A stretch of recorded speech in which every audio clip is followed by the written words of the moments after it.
What's up, everybody? It's the Inhuman one here, and today I'm going to reveal to you the falsehood that is Amalia True in HBO's The Nevers.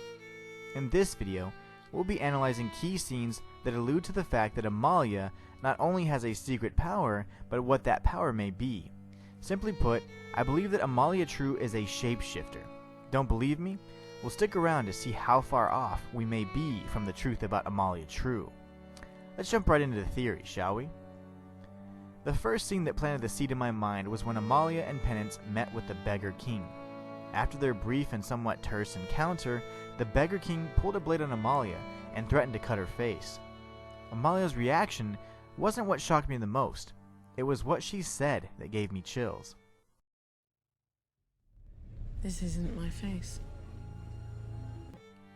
On numerous occasions, Amalia's past is referenced, but seldom are we given any juicy details. Even less is known about how her husband died. Aside from the fact that she was a baker and presumably lived in the London area, little is known. But this is where the contradictions begin and the subtle details about Amalia's true nature surface. We will begin with several key scenes from the first 3 episodes that support my theory that Amalia True is actually a shapeshifter. If you don't believe me, allow me to indulge you. In episode 1, aside from the encounter with the Beggar King, there are several other instances where Amalia is suspected to be hiding something. Additionally, in the chase scene after the opera massacre, Amalia loses her dress in her pursuit of Malady. Take note of this important detail, as it is a recurring theme associated with Amalia's hidden turn. Malady also seems to recall or recognize Amalia at this close proximity and is caught off guard. Lastly, we know that Amalia's interaction with the sentient spores that were dispersed from the spacecraft had varying effects based on how many were absorbed and where they were absorbed into the host's body. Remember, Amalia was lifeless in the River Thames when the spores entered her body. This likely resulted in vast differences in the abilities she was granted, as well as her awareness of the events at hand. Episode 2 reveals even more details about Amalia's alleged ability to shapeshift. In the tense moments of the final scene, Malady reveals not only that she knows who Amalia is from the past, but also hints at her hidden turn of shedding. Where's Mary? First you have to shed. Shed. Oh, I have to do everything myself. You're the woman who sheds her skin. You mean my dress? Perhaps this shedding is referring to Amalia's ability to transform into her true form, which is most likely an alien, or some other inhuman creature. Not only that, but Malady and Amalia begin to refer to themselves using entirely different names, Sarah and Molly.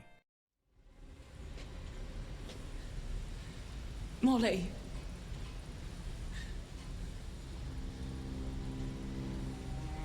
Sarah. This leads me to believe that they are likely the only 2 individuals that are aware of the events that happened on August 3rd, 1896, and also the only ones that recall the true purpose of the Touched. Amalia also managed to shoot herself and mistakenly damage critical organs as noted by Dr. Horatio, something that she could have possibly avoided if she had more intimate knowledge of human anatomy. Yet another example is Amalia's interaction with Desiree Blodgett, where she reveals that she had no knowledge of London's layout when she admits, Trying to find someone the Beggar King can't trace by looking at fucking street plans. I'm not from here. In episode 3, we get several direct references to Amalia's hidden turn directly from Amalia herself. As she attempts to convince Bonfire Annie to join forces, she uses clever wordplay to essentially state the irony of her existence. I want you to join us at the orphanage. And you want to kill me? All contradictions.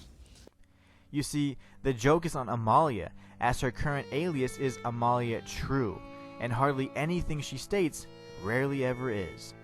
She shrouds herself in mystery and deceit, unlike the forthcoming nature of those that are blissfully ignorant. In later scenes, Amalia stares at herself in a vanity mirror, almost in disgust, and even slaps her face, further reinforcing that she is not pleased with the husk that she now inhabits. It's almost as if she is desperate to be free of this vessel and seek out a form that is more suitable to her mission.